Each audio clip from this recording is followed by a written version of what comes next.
The Matrix, a science fiction film created by the Wachowskis, is probably one of the most influential movies ever made. The story starts when computer programmer Thomas Anderson, operating as a hacker under the alias Neo, discovers the truth about the world he's living in, as he becomes aware of the existence of something known as the Matrix.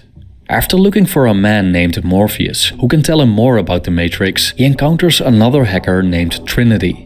After a failed attempt, which led to Agent Smith capturing and bugging him, Trinity takes Neo to Morpheus. Morpheus vaguely describes the Matrix as this all-encompassing prison, as the world that has been pulled over Neo's eyes, blinding him from the truth. He also admits that no one can be told what the Matrix is. You have to see it for yourself, he states. So Neo gets offered a choice in the form of two pills. A blue one and a red one. If he chooses the blue pill, he remains in his everyday life and believes whatever he wants to believe. But if he chooses the red pill, he'll set foot in the real world and find out what the Matrix truly is. All I'm offering is the truth, says Morpheus. And so Neo takes the red pill and tumbles down the rabbit hole. The Matrix is considered a philosophical film that contains many existing philosophical and religious themes, like prophecy, love, truth, karma, the nature of reality, and living in a simulation. But there seems to be a particular close connection between the Matrix and Plato's allegory of the cave. In this allegory, presented in Plato's Republic, Socrates describes a group of people chained to a wall within a cave their whole lives. The only reality they know of is the mere shadows projected on the wall in front of them, and they believe these are real entities. Then one of the prisoners is freed. He leaves the cave and gets to experience the real world outside.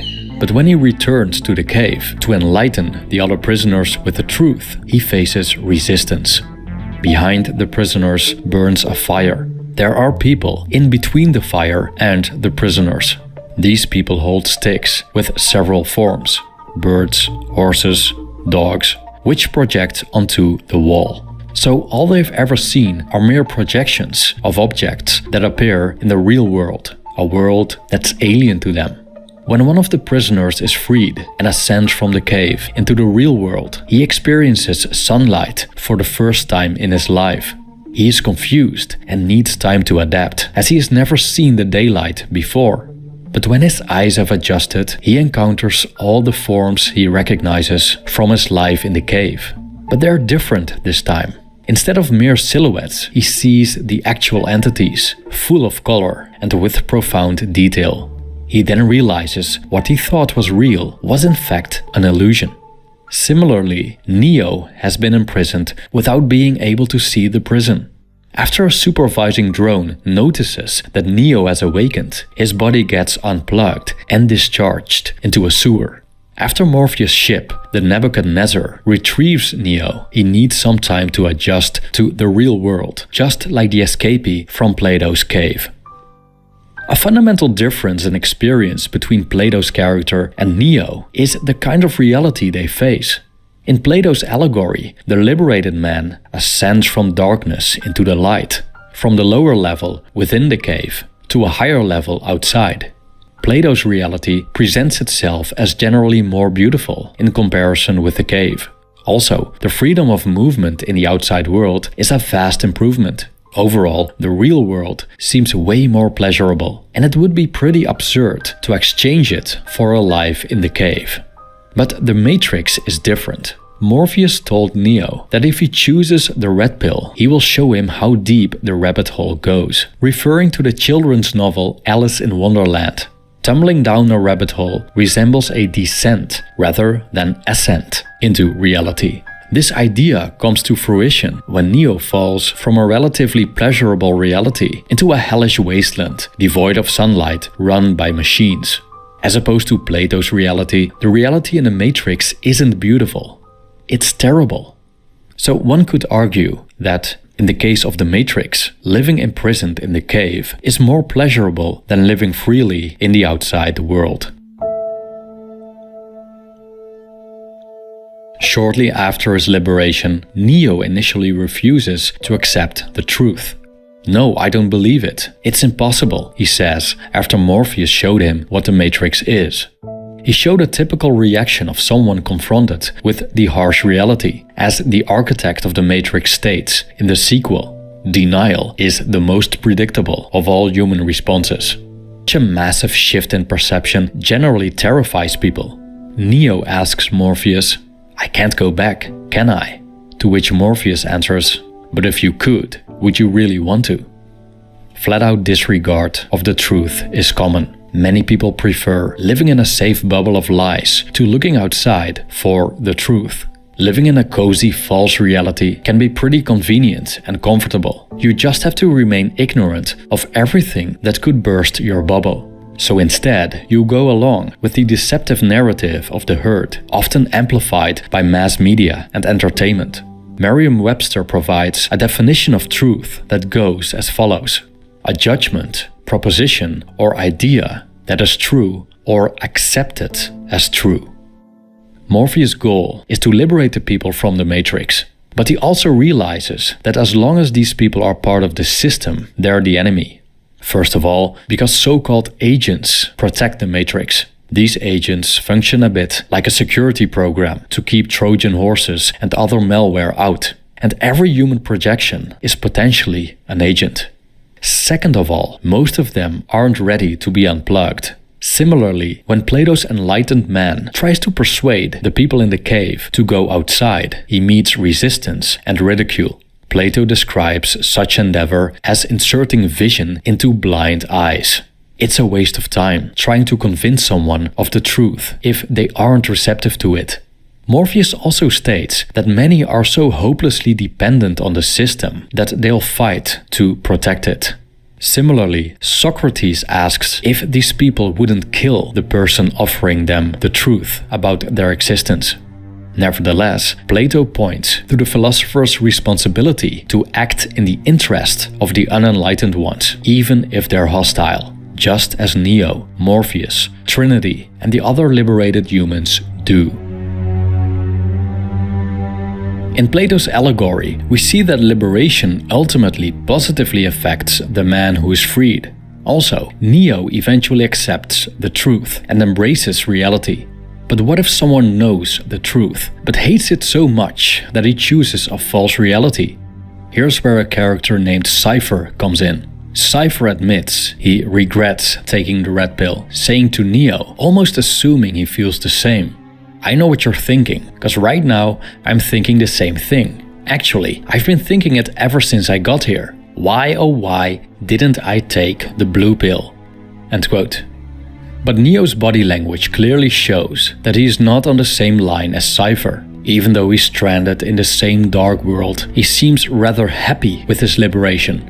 Neo finds meaning in it and sort of takes on the role of Plato's enlightened man as he takes responsibility to help the people still imprisoned.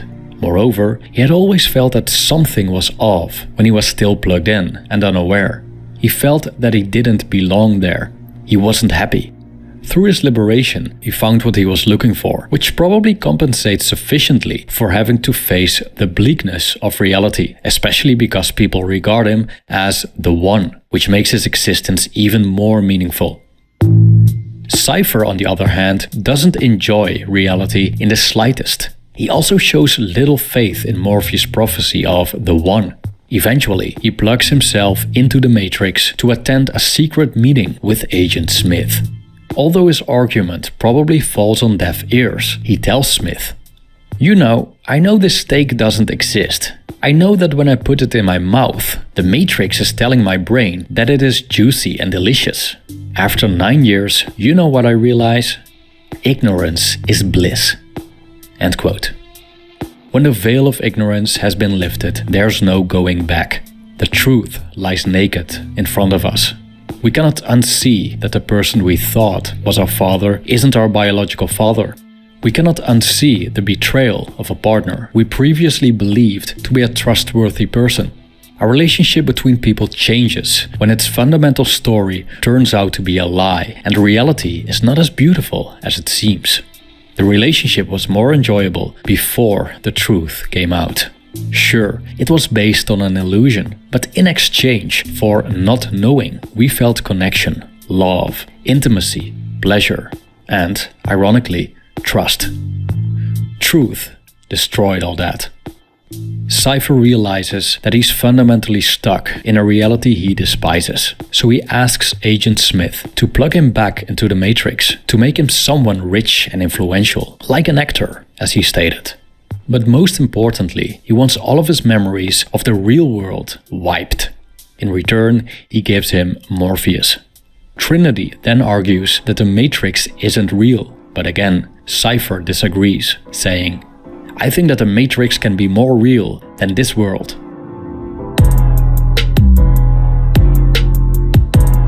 So they were exposed to an illusion first. Now, they have become illusionists themselves.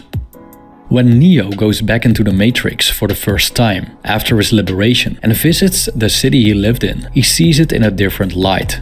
He realizes that none of his memories ever really happened. He recognizes places where he used to eat, work, live, but lucidly with the knowledge that they're just simulacra.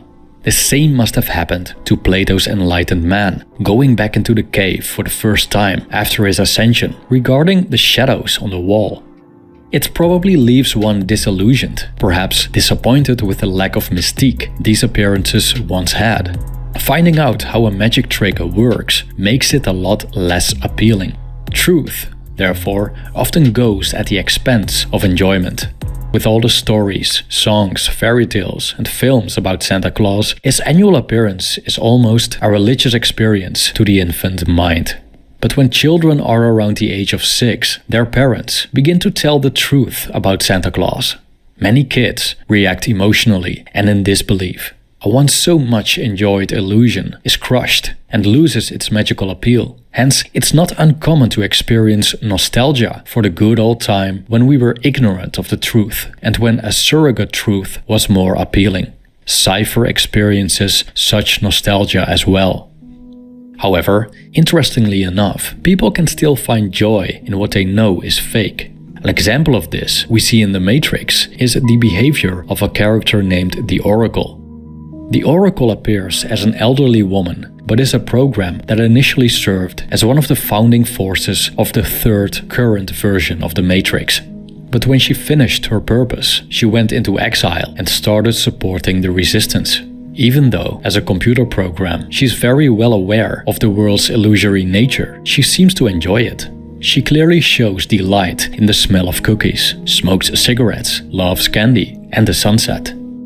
There's a philosophical term for this phenomenon, namely suspension of disbelief. Suspension of disbelief is the intentional avoidance of skepticism, critical thinking, and logic when facing something unreal, like a work of fiction. For ages, humans have eagerly consumed illusions as entertainment, from cinemas and theater performances to the puppet shows of the past. Likewise, Plato's character can still choose to act as if the silhouettes in the cave are real entities, temporarily suspending his disbelief in exchange for enjoyment and having a good time with his old, unenlightened friends. When it comes to the Matrix, the possibilities regarding the enjoyment of fakery are endless. Unlike the illusionists in Plato's cave, the Matrix produces an illusion that we can consider better than reality. We can see this with today's technology as well. How people can immerse themselves in a video game is almost like they are living a second life, an existence mostly more pleasant and rewarding. But the objects that appear on the screen aren't real, but mere projections. To enjoy them as if they were real, one needs to suspend that truth temporarily. Likewise, characters like Neo and Trinity could delight in the Matrix, perhaps by enjoying a romantic dinner and an evening walk along the river Seine in Paris. Anyhow, humans seem to be able to temporarily accept and appreciate the lie when it suits them. When it comes to the latter, we just have to look at how people are ready to die for their religions and political ideologies. So again, do we want the truth? The answer seems to be, it depends. We tend to handle the facts selectively, as the truth appears in many different forms, with different magnitudes. Truth can uplift us, It can leave us indifferent, but can also make us depressed and miserable. For example, in Plato's allegory, learning the truth has virtually no downsides. The only downside is the hostility by those in the cave. But aside from that, it's pretty evident that Plato's truth leads to something better and would uplift almost anyone. But in the Matrix, the truth is less enjoyable. However, the effect that truth has on us doesn't necessarily depend on the truth itself. It also depends on the person receiving it. In the case of Neo and Morpheus, the state of the world provided them with meaning and legitimized the battle they were fighting as liberators of humanity, which is quite an incredible goal to have in life. On the other hand, Cypher pokes fun at that goal, which shows his cynicism and lack of meaning he found in his existence. People tend to adopt surrogate truths to cover up a painful reality. By contrast, others love painful realities, but these are often instrumental to their already dark worldview. People from both camps also tend to ignore facts that oppose how they want to see the world. In many, if not most cases, they share their worldviews with like-minded people. The downside is that adopting opposing views as a member, even if they were true, could lead to other members ostracizing you. And here's where the dark side of suspension of disbelief comes in. Some, if not many, are willing to turn a blind eye to the truth, not just for innocent enjoyment, but also out of convenience. For example, someone keeps subscribing to a false belief against one's better judgment just to belong or out of fear of being ostracized. All in all, people seem pretty opportunistic when it comes to the truth. We want a truth, not necessarily the truth.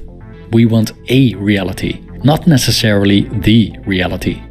But the truth and the lie often have something in common. They both appear as stories. So could it be that we fundamentally don't want the truth, but a story? A story to believe in, identify with, share with others, dwell on, and, perhaps most importantly, to provide us with a sense of meaning and belonging.